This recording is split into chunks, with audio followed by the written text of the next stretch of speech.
And my assumption is that they want to be in good standing with the black community. But I've seen a lot of other black people openly discuss on TikTok how they're becoming frustrated with the inability that black people have to hold their own community accountable. And I share in this frustration. So when I see these mulatto women enabling this kind of rhetoric, it's like, you guys are allowing discrimination and antipathy towards light-skinned men to be perpetuated. You guys are enabling that. Calling it out is addressing the root of the problem. It's honorable. It's virtuous to tell the truth. Not to kind of just sit back and let everybody talk shit about us, get pot shots off. And when we do the same in return, then all hell breaks loose. It's this kind of double standard. And we need to be very clear about something as well.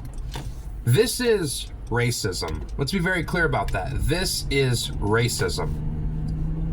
When a guy like Godfrey openly talks about how the NBA is being bleached, which is what he says, the NBA is being bleached, it's being whitened, the people are becoming less dark-skinned, that is racism. That is a form of racism.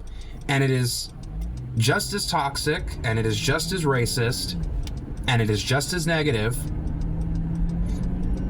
as it would be if people were saying the NBA is becoming blackened or darkened or something like that.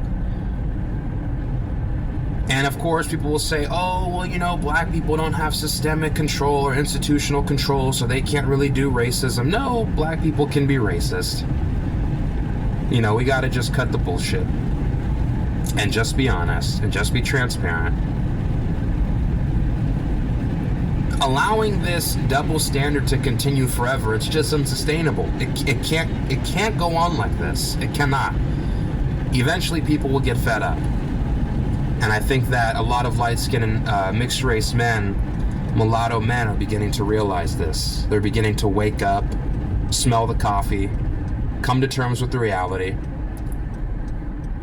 and they are beginning to exercise their leverage, their optionality, take advantage of their privilege, take advantage of the fact that, I'm about to sneeze, excuse me.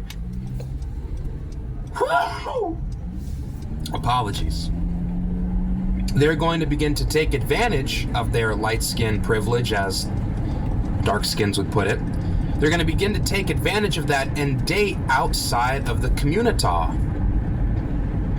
But when that happens, they're going to start jumping on biracial and mulatto men for whitening their bloodline. You can't win. It's unwinnable. It's an unwinnable situation. So it's like, why even play? Why even get involved with the whole colorism, texturism, featureism nonsense? Why even allow yourself to be scrutinized to this degree when you can go a different direction?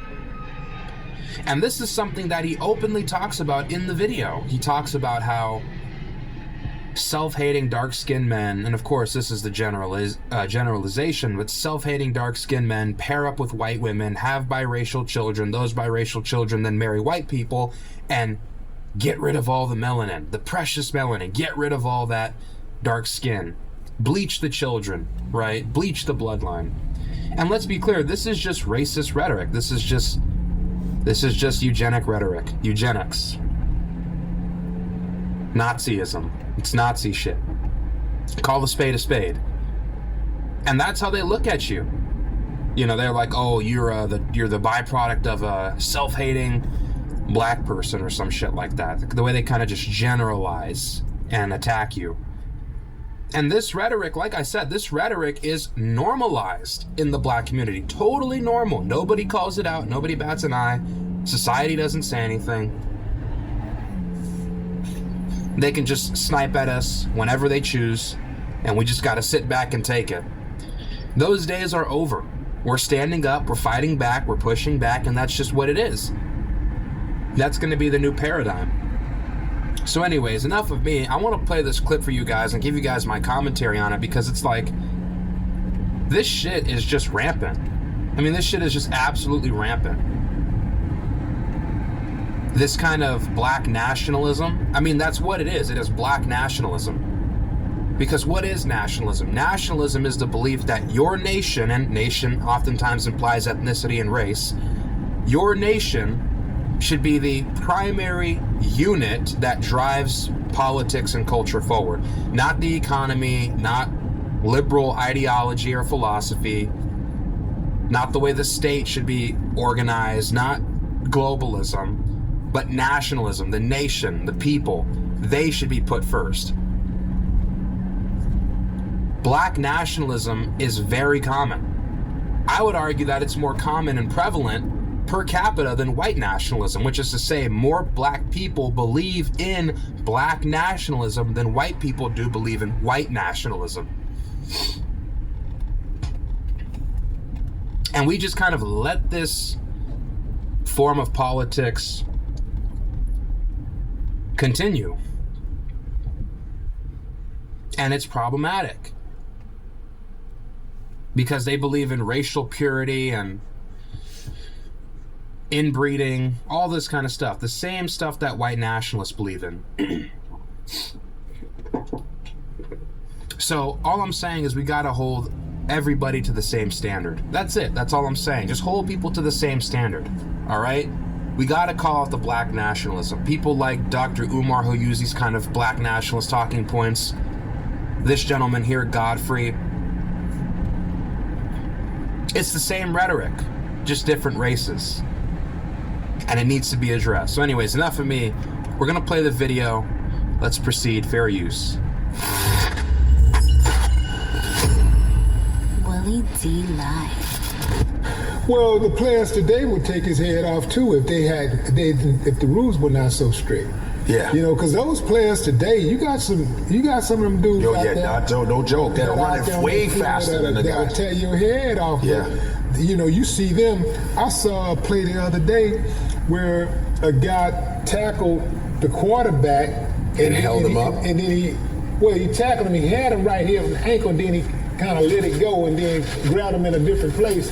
That's weird. You know, so he wouldn't be flagged. But it has to be a thing where you tackle somebody, you got them, and it's a sack, man. I can't go 100 miles an hour and then I got to slow down, and now this guy throws a touchdown, and I had him. Yeah. Maybe they're doing it because they want higher scores. They, you know, and especially with the sports betting now, I think everything is rigged. Everything looks bad, suspect. It's bad. Man. Everything looks real suspect now. Everybody's getting investigated. Basketball's getting investigated. There's a lot of bullshit. The NBA to me is soft. I don't care what anybody says. It's very, very light-skinned. Look at how he just brings that up totally unprompted. Like, we're not even talking about that. That's not even relevant to the conversation. Like, they're talking about sports betting. They're talking about how sports is rigged now. He was initially talking about how athletes have improved.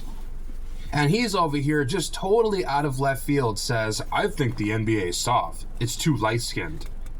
You know, this dark-skinned tough guy over here. And it's like, this is the problem. This right here is the problem. This is a double standard that needs to be addressed in the black community. Will it? Who knows? Probably not. Because there's too many people who defend this kind of rhetoric. Too many light-skinned mulatto women who enable it. That's just the truth. All right? I don't want to generalize all you guys, but this is a recurring theme.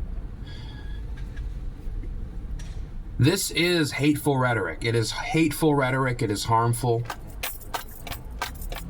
Let's call a spade a spade. And the way you can acid test this is if anybody did this in the opposite direction. Say, oh, you know, this sport is becoming too ghetto. It's becoming too dark-skinned. If you said that about golf or said that about tennis or something, you'd get canceled.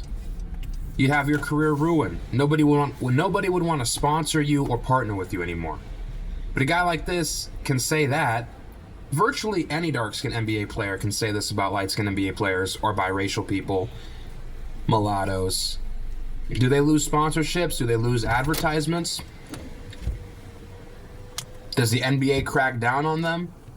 Do they get dragged through the mud on social media? Absolutely not.